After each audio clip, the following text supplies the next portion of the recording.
కలిసి వచ్చేటువంటి కాలము రావాలి అని అంటే యేసయ్యతో కలిసి బ్రతకగలిగిన అనుభవంలో మనం ఉండగలగాలి. చప్పట్లు కొట్టి దేవుడిని స్తుతిద్దామా? ప్రైజ్ లార్డ్, హల్లెలూయా. దేవుడు మనల్ని ఆశీర్వదిస్తే ఫుల్ స్టాప్ ఎప్పుడంటే మనతోనే మనకు ఫుల్ స్టాప్. కానీ దేవుని ఆశీర్వాదాన్ని అనుభవిస్తూ వెళ్ళిన ప్రతి స్థలంలో మనము దేవుని సన్నిధిలో సాక్షార్థంగా బ్రతకాలి. అదే క్రైస్తవ జీవితం. దేవునికి మహిమ కలుగునుగాక. చూడండి ప్రియులారా, కానీ ఎఫ్రాయిమును గురించి ఏమండి యాకోబు ఏం చేశాడు? ఆశీర్వదించి అతనికంటే ఇతడు గొప్పగా ఉంటాడు, అతడు ఆశీర్వదించబడతాడు, ఇతన్ని కూడా ఆశీర్వదిస్తాను అంటాడు. కానీ ఎఫ్రాయిము కొన్నిసార్లు ఏమండి దేవుడికి ముద్దు బిడ్డ, నాకు జ్యేష్ఠ కుమారుడు అన్న ఎఫ్రాయిము చేసిన పనులు దేవునికి ఇష్టంగా లేవు. దేవుని సన్నిధిలో ఏమండి సంతోషంగా లేవు. దేవుణ్ణి దుఃఖపెట్టేటువంటి పనులే ఎఫ్రాయిము చేశాడు. నేను ఎందుకు ఈ విషయాన్ని మీకు జ్ఞాపకం చేస్తూ ఉన్నానంటే, ఈరోజు అంటే బిడ్డ పుట్టినప్పుడే ఆ బిడ్డ భవిష్యత్తు ఆయనకి తెలుసు. అయినా ఆశీర్వాదం అనేటువంటిది అతని మీద నిలిచి ఉండేదానికి, అతని పేరు చెప్పి ఆశీర్వదించే విధంగా అతన్ని దేవుడు గొప్ప చేయటానికి కోరుకున్నాడు. ఈరోజు ఒక ఉన్నతమైనటువంటి స్థితిలోనికి వెళ్ళిన తర్వాత ఎంతగా నిన్ను ఆయన హెచ్చించటానికి కోరుకుంటున్నాడో, సైతాన్ని కూడా నిన్ను అంతే కృంగదీసేదానికి, అంతే పడేసేదానికి. స్థిరపడిన తర్వాతనేనండి సమస్యలు వచ్చేది, నిలబడిన తర్వాతనే పడిపోయేటట్లు చేసేది. లోకమంతా అపవాది చేతిలో ఉంది. ఏమండి, అపవాది చేతిలో ఉంది. కానీ మనం ఎవరి చేతిలో ఉన్నాం? ఎవరి చేతిలో ఉన్నాం? దేవుని చేతిలో ఉన్నాం. లోకం వైపు సైతాను పట్టించుకోడండి. ఎవరి వైపు పట్టించుకుంటాడు? దేవుని పిల్లల వైపే చూస్తాడు. చాలామంది అనుకుంటారు, నా దగ్గరకు సైతాను రాడు, వాడు నా పేరింటేనే భయం, నా మాట వింటేనే దడ అంటే. యేసుప్రభు దగ్గరికి రాలేదా సైతాను? అమ్మా, శిష్యుల దగ్గరికి రాలేదా సైతాను?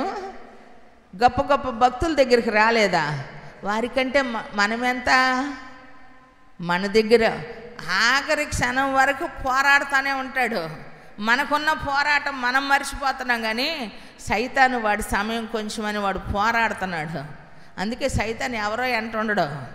మనం అనుకుంటాం అది అక్కడ సైతాను ఉంది, అందుకే గొడవ, అదిగో వాళ్ళు అరుచుకుంటున్నారు, వీళ్ళు అరుచుకుంటున్నారు. మరి క్రైస్తవులమైన మనం అరుచుకుంటున్నాంగా, మనం కొట్టుకుంటున్నాంగా, మనం కోర్టులకు వెళ్తున్నాంగా, మనం కేసులు పెట్టుకుంటున్నాంగా, మరి మనం తిట్టుకుంటున్నాంగా. వాళ్ళంటే తెలియక తిట్టుకుంటున్నారు, తెలియక అరుచుకుంటున్నారు. మరి మన సంగతి ఏంటి చెప్పమ్మా? మనం ఎందుకు అరుచుకుంటున్నాం? మనం ఎందుకు కొట్టుకుంటున్నాం? వాళ్ళు లోకంలో దానికోసం కొట్టుకుంటున్నారు. మరి మనం ఎందుకు పోరాడుతున్నాం? దేవుడి కోసమా? పోరాడే వాళ్ళు ఎలా ఉంటారంటే అనుక్షణం నలిగిపోయి ఏమండి దిగులు పడుతూ, నా దేవా, నా తండ్రి, నా ప్రభు, నా యేసు, నశించిపోతున్న ప్రజల కోసం పరితపించిపోతూ ఏమండి అహర్నిశలో ఆ వేదన చెందుతూ ఉంటాం. మరి మన వేదన దేనికి? మన దిగులు దేనికి? మనకి నిద్ర పట్టుకుపోవటానికి దేనికి? మన బాధ దేనికి? దేవుని సన్నిధిలో మనము నిలబడకపోవటం.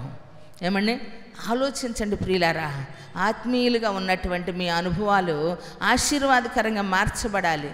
నువ్వు తొడేల దగ్గరికి వెళ్ళినా, ఉద్యోగానికి వెళ్ళినా, పనికే వెళ్ళినా, ఇంట్లోనే ఉన్నా నీ సాక్ష్యం పరిమళించాలా.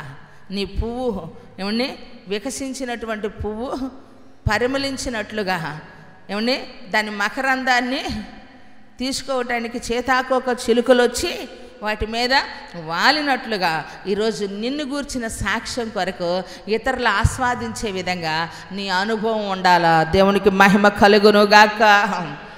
అనుభవం మార్చబడాలి. ఒక క్రైస్తవుడు, ఒక అన్యుడు క్రైస్తవుడుగా అయ్యాడు అనంటే, అవిశ్వాసి విశ్వాసి అయ్యాడు అనంటే,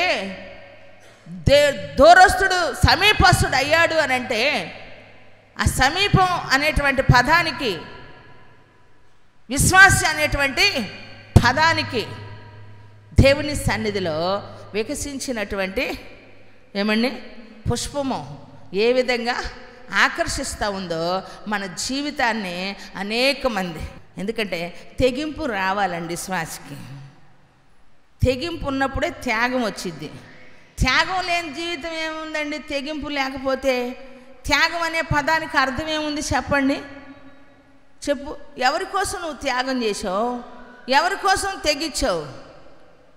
దేవుని యొక్క ఆశీర్వాదాన్ని దూరం చేసుకోకూడదు ప్రియులారా.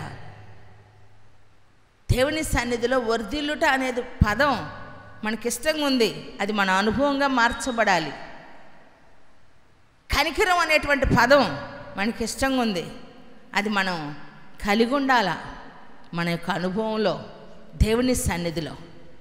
ఎందుకంటే ఎఫ్రాయిముని దేవుడు ఎంతో ప్రేమించాడు. ఏమండి అంటే యోసేపు యొక్క అనుభవం దేవుడికి తెలుసు, ఎఫ్రాయిం ఏమైపోతాడో కూడా తెలుసు. యాకోబు ఆశీర్వదించాడు. అందుకే ఒక మాట మీకు జ్ఞాపకం చేస్తాను. ఇర్మియా గ్రంథంలో చక్కని మాట ఉంటుంది. 19, నేను తిరిగిన తర్వాత పశ్చాత్తాపడుతుని, నేను సంగతి తెలుసుకున్న తోడ చరుచుకొంటిని, నా బాల్యకాలమందు కలిగిన నిందను భరించుచు నేను అవమానము నొంది సిగ్గుపడుతుని. ఎఫ్రాయిము నాకిష్టమైన కుమారుడా, నా ముద్దు బిడ్డ, నేను అతనికి విరోధముగా మాట్లాడినప్పుడల్లా అతని జ్ఞాపకము నన్ను విడువకున్నది, అతన్ని గూర్చి నా కడుపులో చాలా వేదనగా ఉన్నది, తప్పక నేను అతని కరుణింతును.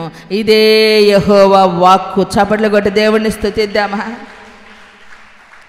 ఈ ఇశ్రాయేలీల యొక్క సంతతి, ఈ ఎఫ్రాయిము ఏమండి యాకోబు సంతతి అయినటువంటి ఇతని యొక్క జనరేషన్లోనట ఎలా ఉన్నాడు అని అంటే మీకు చెప్తాను చూడండి. 17వ వచనం. 17వ, రాబోవు కాలమునందు నీకు మేలు కలుగునన్న నమ్మిక ఉన్నది, నీ పిల్లలు తిరిగి తమ స్వదేశమునకు వచ్చెదరు, ఇదే యెహోవా వాక్కు. నీవు నన్ను శిక్షించితివి, కాడికి అలవాటు పడని కోడె దెబ్బలకు లోబడినట్లుగా నేను శిక్షకు లోబడుచున్నాను. నీవు నా దేవుడవైన యెహోవావు, నీవు నా మనసును త్రిప్పిన ఎడల నేను తిరుగుదును అని ఎఫ్రాయిము అంగలార్చుచుండగా నేను ఇప్పుడే వినుసున్నా. కొట్టు చప్పట్లు గట్టి కొట్టు. నేను ఇప్పుడే వినుసున్నా. ఏమనంటండి? కాడికి అలవాటు పడని కోడెను శిక్షించినట్లుగా నీవు నన్ను శిక్షిస్తే నేనేం చేశాను? లోబడుతున్నా. చూడండి, శిక్షణ వేరు, శిక్ష వేరు. ఈ రెంటికి డిఫరెంట్ తెలియాలి మనకి. శిక్ష వేరు, తప్పు చేసిన వాడికి ఇచ్చేటువంటిది పనిష్మెంట్, శిక్ష. శిక్షణ అనేటువంటిది ట్రైనింగ్ అన్నమాట. ఒక వ్యక్తి ఒక దానిని నేర్చుకునేదానికి, సాధన చేసేదానికి, దానిలో ఒక మెరిట్ అనేటువంటిది మెరుగు చూసేదానికి శిక్షణను ఇస్తారు. కాడికి అలవాటు పడని కోడెను శిక్షించినట్లుగా శిక్షిస్తే నేనేం చేశాను? లోబడ్డా. అంటే శిక్ష దాకా వచ్చింది. కారణం ఎఫ్రాయిము ముద్దుబిడ్డ, జ్యేష్ఠ కుమారుడే. మనం కూడా జ్యేష్ఠుల సంఘమే, రాజులైన యాజకులమే. కానీ యాజకత్వానికి తగిన లక్షణాలు లేవు, రాజుకు తగినటువంటి డిగ్నేటివ్ లేదు. ఏమండి? నడకలో కాదు చూపించాల్సింది, ఏమండి క్రియల్లో చూపించాలి. దేవునికి మహిమ కలుగునుగాక. విశ్వాసి, నేను క్రైస్తవుడినే, ఏమండి ఏదో కళ్ళు మూసుకొని చేసేస్తా, నిలబడి వెళ్ళేది ఒక చోటికి తలుసుకునేది ఒకడు, వెళ్ళేది ఒకడు తలుసుకునేది ఒకడు కాదు. నీ జీవితంలో తలంపంతా ఒక్కడే ఉండాలి. ఆయనే ప్రభువైన యేసుక్రీస్తు అయి ఉండాలి. దేవునికి మహిమ కలుగునుగాక.